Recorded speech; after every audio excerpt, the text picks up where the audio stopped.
Ikki farishta oddiy bir yo'lovchi odam shakliga kirib, bir boy badavlat oilani uyida tunab qolishibdi.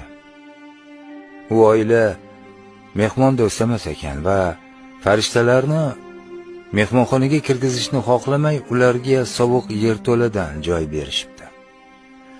Farishtalar endi yotish uchun joy solishayotgan ekan, katta farishta devorda o'yilib tushgan joyni ko'rib, uni xuddi hech narsa bo'lmaganday qilib tuzatib qo'yibdi. "Nimaga unday qilding?" deb so'rabdi kichik farishta. Bunga katta farishta shunday javob beribdi: "Hech bir narsa shunchaki emas, shunchaki ko'ringani bilan."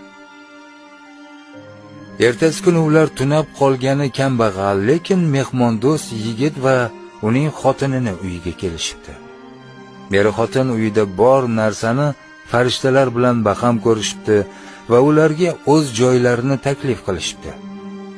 Qayerda ularga dam olish qulay bo'lsa, o'sha yerda dam olishlarini aytishibdi. O'zlari esa yerda yotishibdi. Ertalab farishtalar uyg'onib hovliga chiqishsa, eri xotinni yig'lab o'tirganini ko'rishibdi. Ularning yakka-yagona sutini ichib bazo'r kun ko'rib yurgan sigirlari o'lib yotardi.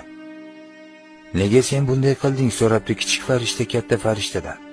"Birinchi erkakni hamma narsasi bor edi va sen unga yordam berding, devorini tuzatding. Bu oilani esa deyarli hech narsasi yo'q edi, lekin ular sen bilan o'zlarida bor narsani baham ko'rishga tayyor edilar. Sen esa ularni yakka-yagona sigirini o'lishiga qo'yib berding. Nima uchun?" "Hech bir narsa shunchaki emas, shunchaki ko'ringani bilan" deb javob beribdi katta farishta. "Qachon biz sen bilan yerto'lada bo'lganimizda men tushundim. O'sha o'yilib tushgan devorning ortida bir xumda oltin bor edi. Uyning egasi esa xasis edi va hech kimga yaxshilik qilishni xohlamasdi. Agar o'sha oltinlarni u topganida, bundan hech kimga foyda yo'q edi.